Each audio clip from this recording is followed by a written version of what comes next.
श्री परमहंस दयाल जी महाराज की जय। पूज्य श्री स्वामी जी महाराज की जय। पूज्य श्री महाराज की जय। बाहुबल नहीं खर्चन को दाम, तुलसी मौसम पतित की मेरी पत राखो भगवान।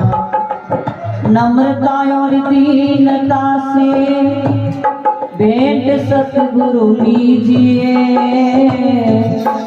मैं हूँ शरणागत तुम्हारी, दास अपना कीजिए। मैं हूँ शरणागत तुम्हारी, दास अपना कीजिए। बोलो सच्चिदानंद भगवान की जय। श्री गुरु महाराज जी की पावन पवित्र चरणों में उपस्थित प्यारे प्रभु प्रेमियों, आज की इस मंगलमय बेला में हम सब प्रभु के नाम का गुणानुवाद कर रहे हैं। काफी समय से हम सब ने बहुत ही मधुर सत्संग का आनंद लिया है।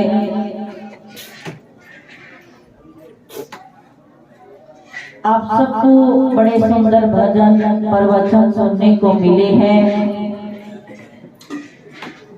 अगर जीव चाहे एक भी बात को अपने जीवन में धारण कर ले तो क्या होता है,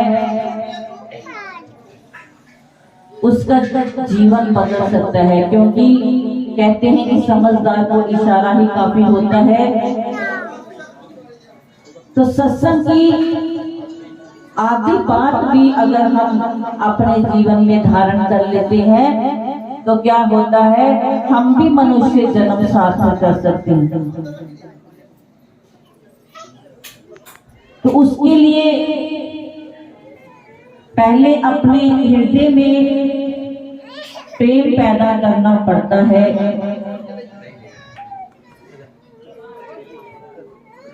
और प्रेम तभी पैदा होता है जब हम सत्संग से जुड़ेंगे, संकीर्तन से जुड़ेंगे, तब हमारे अंदर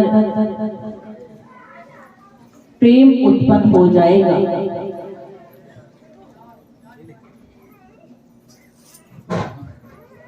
तो हमेशा जब भी हमें ऐसी संगत मिलती है तब हमें इधर उधर नहीं देखना चाहिए, इधर उधर ध्यान नहीं भटकाना चाहिए, बल्कि स्थिर होकर के अपने चरणों, अपने गुरुदेव के चरणों में ध्यान लगाएं। क्योंकि सभी आप सब गुरुमुख बैठे हैं, कोई भी ऐसा नहीं होगा कि जो मनमुख है। सबने नाम दीक्षा ली हुई है, सबके अंदर नाम का बीज है। तो ये बहुत बड़ी बात होती है कि जब सब गुरुमुख जन बैठ करके अपने गुरु महाराज जी के नाम का गुणगान करती है। क्योंकि ये बड़ा दुर्लभ होता है जहाँ हम अपने घर के काम काज करते रहते हैं, अपने जीवन को चला रहे हैं, और उसमें हमें थोड़ा सा समय अगर सत्संग का मिल जाए तो ये कितनी बड़ी बात होती है। तो जैसे ये हमारे भगत मदन जी जो हर वर्ष गुरु महाराज जी का दरबार सजा करके संतों को बुला करके ये भंडारा करते हैं। तो भंडारा सिर्फ खाने का भंडारा नहीं है, ये ऐसा अनमोल भंडार है जहाँ हमें बहुत कुछ प्राप्त हो जाता है। ये एक ऐसा भंडार है जहाँ पर हमें अच्छे विचार मिलते हैं, हम अच्छे विचारों के साथ जुड़ते हैं। तो ये भंडारा जो करता है तो वो अपने समय को सार्थक करता है और इसके माध्यम से हम सबको दर्शन हो जाते हैं। आप सब इनके माध्यम से इनके ग्रह में आए तो सबको दर्शन हुए, तो ये सौभाग्य की बात होती है। अपनी किस्मत को अच्छा समझना चाहिए कि हम भाग्यशाली हैं कि हम ऐसे दिव्य महान पुरुष श्री संगी निवासी भगवान जी के पावन दरबार में आकर के उनका गुणगान सुन रहे हैं, श्रवण कर रहे हैं, विचार सुन रहे हैं। अगर एक भी विचार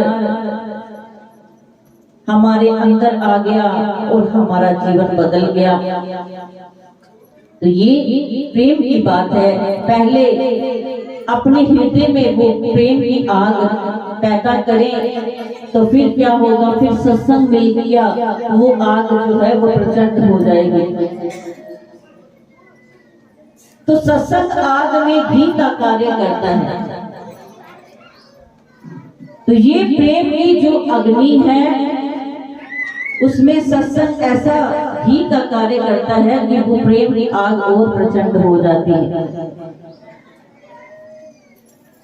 तो उस मालिक पर भरोसा। अब इस कलिकाल में जैसे भगत दीप सिंह जी ने कहा है कि हम भगवान के लिए दिमाग से कार्य लेने लगते हैं और दुनिया में दिल लगा लिया है। और वाकई में ये सच्चाई है कि हम भगवान को दिमाग से सोचने लग जाते हैं और कई बार हम अगर नाम दीक्षा लेनी होती है तो बड़ा सोचते, बड़ा दिमाग लगाते हैं कि कौन से दरबार में जाएं जहाँ पर हमें ज्ञानी महान पुरुष मिले जो हमें ज्ञान दे। बड़ा दिमाग लगाते हैं कि हमें नाम लेना है, लेकिन अंदर अहम होता है कि हम किस महान पुरुष से नाम दीक्षा ले, क्योंकि हम दिल से नहीं आते बल्कि दिमाग लेकर के आते हैं। तो कई बार ऐसा होता है जब हम दिमाग लेकर के चलते रहते हैं तो हमें ढोई कहीं नहीं मिलती, तो कहीं भी हमारा विश्वास टिकता नहीं, क्योंकि हम जब जाएंगे तो हम दिमाग लेकर के जाएंगे तो दिमाग तो कुछ ना कुछ शैतानी करता है। दिमाग हर वक्त ये सोचता है कि ये ठीक है, ये गलत है, वो गलत सही के ही हिसाब में लगा रहता है और कुछ भी तय नहीं कर पाता। और फिर होता क्या है कि वो नाम के बिना ही रह जाता है। और हम देखते भी हैं बहुत सारे ऐसे बुजुर्ग भी हो जाते हैं, लेकिन अगर उन्हें कहें कि आपने नाम दीक्षा ली है तो कहते नहीं, नाम दीक्षा क्या करने, मन साफ होना चाहिए। तो ये हमारी सोच है। और कोई कहता है कि हम तो भगवान शिव को मानते हैं, हम कृष्ण को मानते हैं, हम माता को मानते हैं, तो हमें नाम लेने की क्या जरूरत है। परंतु नाम ने तो हमारे अंदर का उद्धार करना है। नाम कोई ऐसी वस्तु नहीं कि जो बाहर से लेनी पड़ती है, बल्कि जो हम अपने अस्तित्व को भूल गए हैं, हमने उसी में खोना है, वही नाम है। नाम कोई ऊपरी चीज नहीं है जो बस लेनी है और उसमें हम हिसाब लगाएं कि ले कि ना ले, बल्कि नाम हमारे अंदर, सबके अंदर है। सबके अंदर वो नाम चल रहा है। बस उसको नाम क्यों कहा है? क्योंकि वो जो शब्द एक चल रहा है हमारे अंदर, एक ब्रह्मांड में, उसको संत महापुरुषों ने एक नाम दे दिया है। वैसे वो ध्वनि तो हमेशा के अंदर चल रही है आदियुगा से, लेकिन महापुरुषों ने उसे एक नाम दे दिया ध्वनि को, तो वही नाम दीक्षा हो जाती है। वो कोई और चीज नहीं है, वो हमारे अंदर ही चल रहा है। लेकिन जो मृग तृष्णा जैसे कभी खत्म नहीं होती, ऐसे ही हम भी मृग तृष्णा में घूम रहे हैं। हम सोचते हैं कि नाम पता नहीं क्या चीज होती है, और लोग ये कहते हैं कि अभी हमारे नाम लेने की कोई उम्र है, क्योंकि हम तो अभी बूढ़े नहीं हुए, हम जवान हैं। लेकिन उन्हें क्या पता, वो मूर्खतावश अपने समय को खराब करें, क्योंकि नाम तो उनके अंदर है। मृग नाभि में सुगंधी ढूंढे वो घास गंधी। मृग की नाभि में कस्तूरी होती है, हिरण की जो नाभि होती है उसके अंदर कस्तूरी होती है, जो हमेशा उसे खुशबू देती रहती है, परंतु उसे पता ही नहीं होता, और वो कभी इधर मुंह मारता, कभी उधर मुंह मारता, गंध में मुंह मारता है। लेकिन जब उसे पता चल जाए कि ये सुगंध मेरे अंदर ही है, तो ये तृष्णा खत्म हो जाए। ऐसे ही नाम हम सबके भीतर चल रहा है, लेकिन हम उसे नाम नहीं दे पा रहे। शब्द चल रहा है, लेकिन नाम तो संत महान पुरुष दे सकते हैं।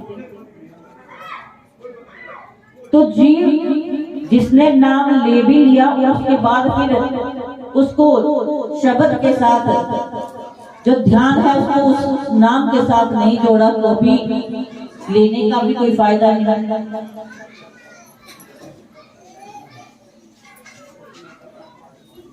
तो महान पुरुष ये कहते हैं कि श्वास श्वास से करो गोविंद मन, अंतर की उतरे चिंत। कि ये श्वास हमें कीमती मिले हुए हैं, इस श्वास श्वास को उस प्रभु के चरणों में लगाएं। दिमाग से नहीं, वही बात आती है कि दिल, अपने दिल को प्रभु के चरणों के साथ जोड़े, प्रेम जोड़े। आप सब रामायण ग्रंथ, सबने रामायण टीवी में भी देखी है, ग्रंथ में पढ़ते हैं, उसमें शबरी की भी कहानी आती है। तो कैसे शबरी ने सारी जिंदगी प्रभु के इंतजार में लगा दी। कहते हैं, ग्रंथों में ही लिखा है कि शबरी जो थी वो पिछले जन्म में बड़ी सुंदर स्त्री थी, बहुत ही सुंदर, इतने सुंदर कि जो उसका पति था वो हर वक्त उस पर आसक्त रहता था। और इसी आसक्ति की वजह से जो शबरी थी वो परेशान रहती थी, वो भगवान की भक्ति नहीं कर पाती थी, क्योंकि उसके अंदर प्रभु का प्रेम था। लेकिन उसका पति जो उसकी सुंदरता के वशीभूत रहता था, हर वक्त उसको भक्ति नहीं करने देता था। तो शबरी ने भगवान से क्या मांगा? शबरी ने भगवान से प्रार्थना की, हे प्रभु मुझे अगला जन्म ऐसा मिले कि मेरी सूरत इतनी बदसूरत हो, मैं इतनी क्रूप बन जाऊं कि कोई भी मेरे पास ना आए, मैं सिर्फ आपकी बंदगी कर सकूं, आपका भजन कर सकूं। कौन ऐसी औरत है जो अपने आप को बदसूरत बनाना चाहेगी? सभी ये चाहते हैं कि हम मेकअप करके सुंदर हो जाएं, हमारा रंग गोरा हो, हमारे पास सुंदर सुंदर गहने हो, हम हर वक्त सुंदर दिखेंगे, हर औरत की चाहत होती है। लेकिन शबरी भगवान के प्रेम के लिए उसने अपने आप को रूप बनना स्वीकार किया। तो भगवान ने उसकी प्रार्थना को सुना और अगला जन्म जो शबरी का था वो बहुत ही कुरूप अवस्था में आई। उसकी शक्ल भी जो थी वो देखने के योग्य नहीं थी। तो फिर जब अगला जन्म हुआ तो शबरी की शादी हुई। तो रास्ते में जैसे डोली जाती है तो रास्ते में प्यास लगी। तो पहले तो अब तो पहले सब कुछ देखा देखी के बाद ही शादी होती, पहले तो ऐसे शादी करा दी जाती थी। तो जब रास्ते में डोली जा रही थी तो प्यास लगी। तो जो उसके पति थे उन्होंने शबरी को जैसे ही डोली के बीच में पानी पिलाना चाहा, तो जब उसका हाथ आगे आया तो उसका हाथ देख करके, उसका काला सा हाथ देख करके और फिर एकदम उसकी शक्ल पर ध्यान गया। एकदम से वो परेशान हो गया कि इतनी कुरूप मेरी पत्नी ये नहीं हो सकती। तो वहां से वहां ही उसको अकेली छोड़ करके उसका पति भाग गया। परंतु ये तो उसने स्वयं ही मांगा, प्रभु की भक्ति के लिए जीवन मांगा। तो फिर वो जंगलों में भटकती रही और फिर गुरुदेव की शरण मतंग ऋषि जो शबरी के गुरु थे उसके आश्रम में आ गई और उनकी सेवा करने लगी। तो सेवा करते करते मतंग ऋषि ने ये कहा कि शबरी, तुम्हारी कुटिया में एक दिन भगवान राम आएंगे। तो अपने गुरु की बात को सर्वोपरि समझ करके उसी दिन से ये अंदर धारण कर लिया कि मेरे घर में प्रभु राम आएंगे, क्योंकि ये मेरे गुरुदेव ने कहा है। अपने गुरुदेव की बात पर तुल पड़ी। और गुरुदेव तो शरीर छोड़ गए, लेकिन वो शबरी कुटिया में रोज ही भगवान राम का इंतजार करने लगी, क्योंकि ये मेरे गुरुदेव ने कहा है ये तो सच है। तो रोज ही वो जंगलों में जाती, फूल लेकर के आती, रास्ता सजाती, पहले रास्ते को साफ करती, फूल सजाती और मीठे मीठे फल लेकर के आती भगवान के भोग के लिए।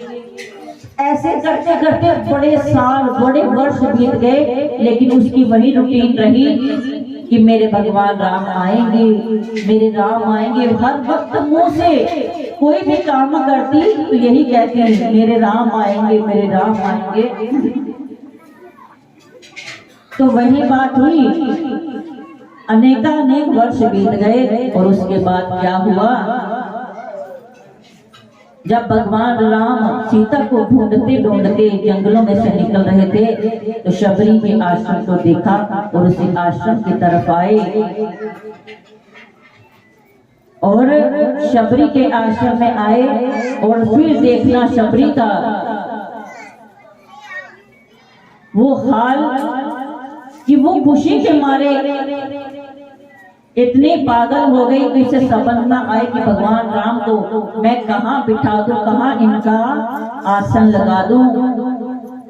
फिर आप सबको ही याद है कि शबरी ने फिर बेरों का भोग लगाया और फिर एक एक बेर चख करके भगवान को खिलाती। क्यों? इसके पीछे था कि कोई बेर खट्टा जो था वो भगवान राम के मुंह में ना आ जाए, इसलिए वो चखती थी, जो खट्टा था उसे फेंक देती थी और जो मीठा था वो प्रभु को देती थी। ऐसा शबरी का प्रेम। और भगवान ने भी इसके बदले में नवधा भक्ति का ज्ञान, क्योंकि शबरी ने फिर प्रार्थना की, प्रभु मेरा कल्याण करो। तो फिर भगवान राम ने शबरी को नवधा भक्ति प्रदान की। प्रथम भक्ति संतन कर संगा, दूसरी गति मत कथा प्रसंगा। तो भगवान राम ने कहा है कि पहली भक्ति तो संतों का संग है और दूसरी उनके मुख से मेरी कथा को सुनना। तो वो तो शबरी का काम था। तो ये नवधा भक्ति, 9 प्रकार की भक्ति भगवान राम ने उस शबरी को, जो कुरूप थी, भीलनी थी, अदम थी, लेकिन सिर्फ उसके अंदर प्रेम था, उसने खुद मांगा। तो ये होती है प्रेमा भक्ति, जिस पर प्रभु प्रसन्न हो जाते हैं। तो बात भरोसे की है, बात हमारे विश्वास की है। अगर भरोसा है तो भगवान है, अगर नहीं है तो भगवान नहीं है। भगवान तो सिर्फ एक विश्वास है, अगर वो है तो वो है, अगर विश्वास नहीं तो वो नहीं है। तो जिसको विश्वास है तो वो क्या करते हैं, उसको सामने दिखा देते हैं। जैसे कहानी है, एक राजा है और राजा बड़ा ही नास्तिक व्यक्ति, उसको भगवान पे कोई भरोसा नहीं। तो वो कहता है, जैसे वही बात के दिमाग से काम लेता कि मैं राजा, मैं ही भगवान हूँ। भगवान पर कोई भरोसा नहीं था उसे किसी भी प्रकार का, उसको लगता था ये कोई चीज है ही नहीं है। और उसका जो मंत्री था वो पूरा आस्तिक, भगवान पर विश्वास रखने वाला, वो हमेशा ये कहता था, प्रभु तू जो कर रहा है वो अच्छा कर रहा है, जो कर रहा है वो मेरे कल्याण के लिए कर रहा है। जैसे कहते हैं तेरा भाना मीठा लागे, उसी पर वो चल रहा था कि जो तू कर रहा है अच्छा बुरा वो सब मुझे स्वीकार है। उसको इतना विश्वास था वजीर को। लेकिन राजा हमेशा उसे बुरा भला कहता कि तुम क्या भगवान भगवान भगवान लगाए रखते हो, कोई भगवान नहीं है, मेरे आगे ये चर्चा करना बंद कर दो। तो फिर वजीर मंत्री फिर कहता, भगवान ये भी भगवान का शुक्र है, प्रभु की कृपा है। तो बड़ा परेशान हो जाता राजा, अपने कान बंद कर लेता। तो एक दिन क्या हुआ कि किसी शहर से कोई व्यापारी आया तलवारें बेचने के लिए। तो राजाओं को तो बड़ा शौक होता है तलवारों का, क्योंकि उन्हें जरूरत भी होती है और शौक भी होता है। तो जब तलवारों का मोल करने लगा तो सबसे जो तीखी तलवार पसंद आई, वो हाथ में जैसे ही पकड़ी तो जैसे उसकी धार बड़ी तेज, उसकी धार को चेक करने लगा कि ये अच्छी है कि नहीं। ऐसे जब धार चेक करने लगा तो क्या हुआ, एकदम से उसकी जो धार इतनी तेज थी, नुकीली थी, उसका अंगूठा कट गया। राजा का अंगूठा कट गया और खून ही खून बहने लगा। तो राजा गिड़गिड़ाने लगा, परेशान हो गया कि मेरा अंगूठा कट गया। सभी मरण पट्टी करने लगे, वैद आ गए, मरण पट्टी हुई। तो मंत्री फिर बोला, भगवान इसमें तेरी ही कोई भलाई है, इसमें इसकी कोई भलाई होगी, ये तेरा कोई कर्म है, तेरा भाना मीठा लागे। फिर वो मंत्री फिर वही बोलने लग गया। राजा को इतना गुस्सा आया कि मेरे पर मुसीबत आ पड़ी है, और उसे फिर ये कह रहा जो हुआ अच्छा हुआ। राजा ने गुस्से में आकर के मंत्री को जेल में डाल दिया और कहने लगा, जब तक तू भगवान की प्रशंसा करना बंद नहीं करेगा तब तक जेल में पड़ा सड़। तो जब वो मंत्री जेल में था तो भी वो भगवान के आगे हाथ जोड़ने लगा, भगवान तेरी कृपा है, मैं तेरी रजा में राजी हूँ, अगर तुम्हें जेल में डालना अच्छा लग रहा है तो मैं जेल में ही खुश रहूंगा। तो ऐसे चलो वो जेल में भी भगवान की भक्ति करने लगा। तो एक दिन राजा शिकार पर गया अपनी सेना के साथ। तो राजा को बड़ा सुंदर हिरण दिखा। तो राजा क्या किया, राजा सारी सेना को पीछे छोड़ा और उस हिरण के पीछे पीछे अकेला ही घोड़े पर उसका शिकार करने के लिए अपनी सेना से दूर होकर के अकेला बड़ी दूर जंगलों में हिरण के पीछे निकल गया। और वहां पर जो आदिवासी लोग होते हैं, जंगलों में रहते हैं, वो भी खतरनाक होते हैं। वो उनके टोले में आके फंस गया राजा। तो आदिवासी ने सोचा बड़ा खट्टा खट्टा सुंदर राजा है, उसको पकड़ लिया उसने, उसके घोड़े को पकड़ लिया आदिवासियों ने। तो वो अकेला कुछ कर न सका, अपने हथियार डाल दिए और आदिवासी लोग राजा को बांध करके रस्सियों से अपने किसी बड़े, जो उनका कोई राजा होगा भीलों का, आदिवासियों का, उसके पास ले गए। कहने लगे हम उसको, भीलों को ये लगा कि इस राजा की हम अपनी देवी को बलि चढ़ाएंगे तो हमें बहुत बड़ा पुरस्कार मिलेगा। तो उस राजा को ले गए और अपने बड़े जो उनके बैठे थे उसको कहने लगे, देखिए आपके लिए हम देवी माता के लिए कितना एक मनुष्य की बलि लेकर के आए हैं, देवी के चरणों में चढ़ाओ, देवी खुश हो जाएगी। उन्होंने सभी खुश हो गए कि अब देवी को राजा की बलि मिलेगी। राजा घबरा गया, टेंशन में आ गया, क्या करूं, अकेला खा। तो क्या हुआ, जब उसे चेक करने लगे, बलि के लिए पहले तैयार किया जाता है, और जब उसको तैयार करने लगे, चेक करने लगे, तो उन्होंने क्या देखा, उसका एक अंगूठा कटा हुआ है। तो उनके जो बड़े थे आदिवासियों के, उन्होंने कहा इसकी बलि नहीं हो सकती। क्यों? जिसका कोई भी एक अंग भंग हो उसकी बलि देवी को स्वीकार नहीं है। ये फालतू है, इसको छोड़ दो, इसकी बलि नहीं चढ़ेगी। तो राजा अंदर ही अंदर प्रसन्न हो गया कि बच गए, आज बच गए। तो उन्होंने राजा को और उसके घोड़े को भेज दिया, आप अपने घर जाओ। तो राजा को उस समय मंत्री की बात याद आ गई। कहने लगा, वाकई में आज अगर अंगूठा मेरा कटा ना होता तो आज तो मेरी बलि चढ़ ही गई थी, मैं मर गया होता।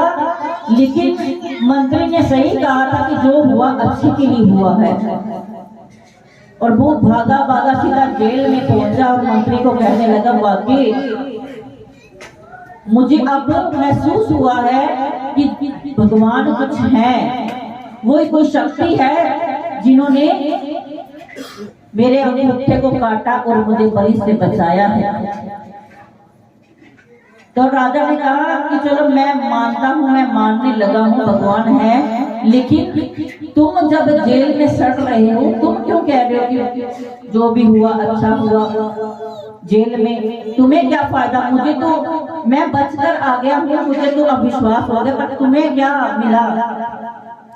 तो मंत्री कहता, ये भी सुन लो, अगर मैं बाहर होता तो मैं तो आपके साथ ही शिकार खेलने जाता, क्योंकि वजीर मंत्री तो राजा के साथ साथ रहता है, और मेरा घोड़ा और आपका घोड़ा दोनों बंधे रहते हैं एक दूसरे के साथ। अगर आप हिरण के पीछे जाते तो मैं भी खुद तुम्हारे साथ ही होता, क्योंकि ऑटोमेटिक मंत्री और राजा इकट्ठे होते, हमारे घोड़े इकट्ठे होते, और वहां जब बलि के समय आता तो हम दोनों को वो ले जाते, और आप तो अंगूठे की वजह से बच भी जाते।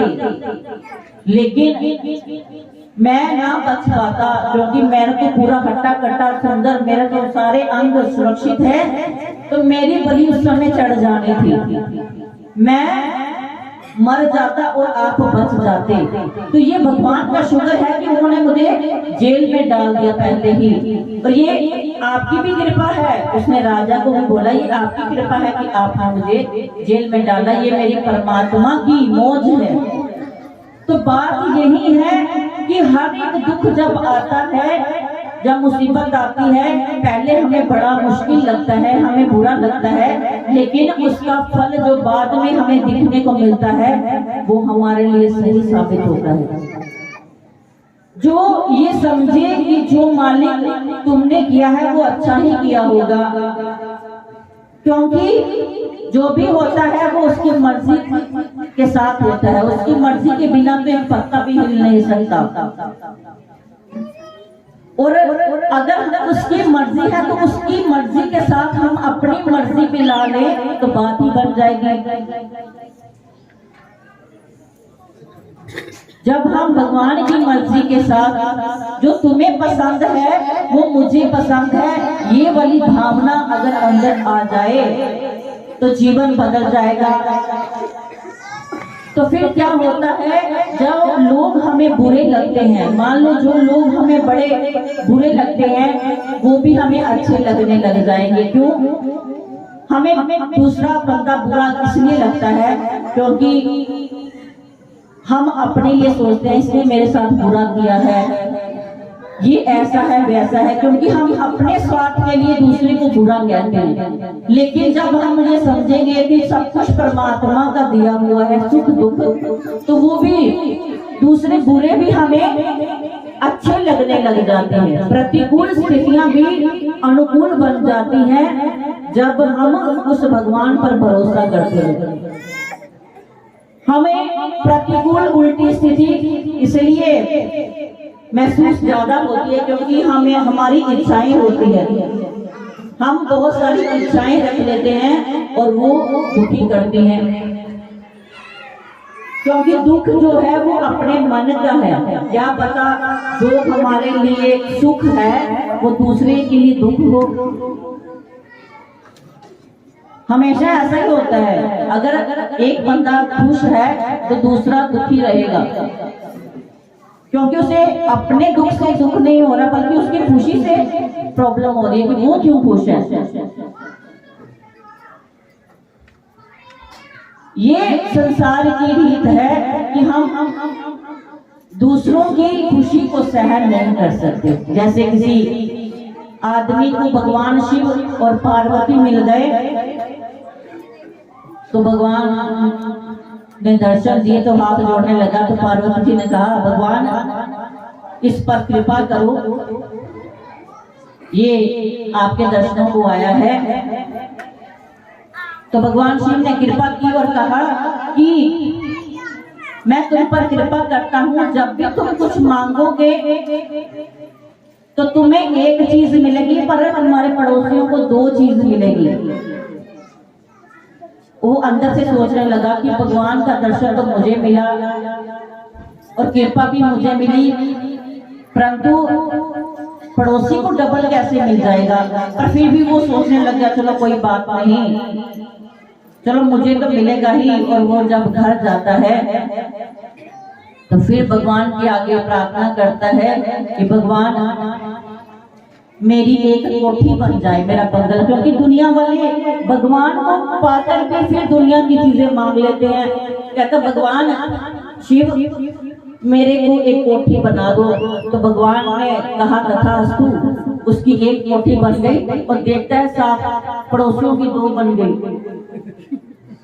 बड़ा परेशान हो गया, सिर दर्द होने लगी, ये बड़ा काम खराब हो गया। तो उसकी वृत्ति खराब हो गई, इतनी उसके अंदर चालाकी आ गई, भगवान से भी कुछ चालाकी करने लगा। अगली बार उसने सोचा कि अब क्या करूं। उसने कहा भगवान जब देखो बंदे की बुद्धि उल्टी हो जाए तो वो कुछ भी कर सकता है। तो जब अगली बार आई तो भगवान से प्रार्थना करता भगवान कृपा करो मेरी कोठी के आगे एक खड्डा खोद दो बहुत बड़ा। भगवान तो भगवान है, भोले हैं, उनका तथास्तु। तो उसकी कोठी के आगे बड़ा सा खड्डा बन गया। और फिर क्या हुआ, पड़ोसियों के 2 खड्डे हो गए। बड़ा खुश, खड्डे हो गए। फिर भी वो परेशान ही रहा। अब सोचने लगा अब और क्या तरीका ढूंढूं। तो फिर भगवान से, क्योंकि 3 बार ही वो मिल सकता था, भगवान ने 3 बार ही उसको उसकी इच्छा की पूर्ति करनी थी। जब तीसरी बार बारी आई तो फिर बुद्धि उल्टी हुई। भगवान के आगे हाथ जोड़, भगवान देखो उसकी बुद्धि का हाल। कहता भगवान मेरी आंख एक अंधी कर दो। भगवान फिर बोले, कहते तथास्तु। तो उसकी एक आंख अंधी, और सोचो दूसरे की पड़ोसी की दोनों आंख अंधी। और उसको ये था वो दोनों आंख अंधी होगी, वो बाहर निकलेगा, 2 खड्डे हैं उसमें गिर जाएगा और मर जाएगा। तो ऐसी ऐसी वृत्ति ये दंत कथाएं बनाई हुई हैं हम सबके सुधार के लिए। महान पुरुषों ने ये कथाएं लिखी होती हैं कि जिसके उदाहरण के माध्यम से हम सब उस प्रभु के साथ जुड़े, अपनी वृत्तियों को बदलें। तो सब कुछ मिल जाने पर भी उसका उपयोग नहीं सीधा कर पाया। अगर वो खुश था तो दूसरे की भी खुशी मांगे तो क्या बात, वो भी खुश रहता तो सब खुश रहते, लेकिन ऐसा नहीं होता। ये तभी हो सकता है जब हमारे अंदर भगवान के प्रति प्रेम होगा, जब उस पर विश्वास होगा कि प्रभु हम खुश रहे, सारा जगत खुश रहे। जो सभी दुनिया का भला मांगता है भगवान उसके साथ भला अवश्य करता है। तो प्रेमियों, बहुत अधिक ना कहते हुए बस प्रभु के चरणों में ही प्रार्थना करनी है। प्रभु, जो आपने हमें ये शरीर दिया है, कभी भी किसी की बुराई ना करें, कभी किसी के लिए बुरा ना सोचें, सिर्फ अपने अंदर की सफाई करें, अपना भला करें। जब हम भला करते हैं तो सबका भला होता है। तो वो भजन सिमरन के माध्यम से हम सब अपने अंदर छुपे हुए विकारों को, जो छुपे हुए चोर होते हैं, तो उनको निकालना ये नाम के सिवा नहीं हो सकता। क्योंकि एक बार जो छुप जाए चोर, तो उसको ढूंढना मुश्किल हो जाता है, पुलिस को भी ढूंढना मुश्किल हो जाता है। तो ये नाम का ही डंडा जब पड़ता है तो वो अंदर बसे हुए चोर बाहर निकलते हैं। तो अंदर बसे हुए चोरों को बाहर निकालते हुए नाम के डंडे से, जो प्रभु ने हमें नाम दिया है, इसका सिमरन करने से वो छुपे हुए हमारे विकार जो है, हम जाने अनजाने में हर वक्त गलतियां करते हैं, तो उनसे हमारा छुटकारा हो सके। नाम के शब्द के साथ नाम की चोट जब पहुंचेगी तो हमारा हृदय पवित्र हो जाएगा। तो बहुत बहुत बधाई पूरे परिवार को। हमारे बहुत ही वयोवृद्ध भक्त पूज्य श्री स्वामी जी महाराज जी के भगत हैं, ये पुराने भगत हैं, जिनका ही ये सारी बाग फुलवाड़ी हमें देखने को मिलती है। भगत फुलीराम जी, जिन्होंने लाग लगाई थी, अभी सुबह ही उन्होंने अपनी कहानी सुनाई, जो जो उनके साथ बीती, कैसे अटल विश्वास के साथ गुरु के दरबार को ढूंढने में निकल गए घर से, और जगह जगह ठोकर खाते खाते ऑटोमेटिक ही कृपा हुई और जा पहुंचे प्रभु के दरबार में। अगर आज की स्थिति होती तो हम परेशान हो जाते हैं। अगर कोई बार कोई रास्ता नहीं मिलता तो परेशान हो जाते, कहाँ जाना है, कहाँ है ये वो। लेकिन उस समय अब तो व्यवस्थाएं इतनी है, लोकेशन मंगवा लेते हैं, फोन हो जाते हैं, मोबाइल हो जाते हैं, जहां पर आ जाओ यहाँ पर। लेकिन पहले समय में कोई एड्रेस नहीं होते थे, कोई फोन नहीं होते थे, और बिना फोन, बिना ही किसी लोकेशन के मंगवाए हुए, क्योंकि ये वो पहले दिनों की तारें खुलती थी ना, तो प्रेम की तरंगे प्रफुल्लित थी। इसी के माध्यम से ही आगे आगे रास्ते बनते गए और अपने गुरु के दरबार में पहुंचे, उनके दर्शन किए। और वही जो लाग लगी हुई है आज पूरे परिवार को, पूरे गांव को भी वो लाग लगी है इनके माध्यम से, क्योंकि कोई ना कोई माध्यम बनता है। तो इनका ये परिवार है, ये सब मदन जी, राजू जी, जिन्होंने पाठ करवाया है।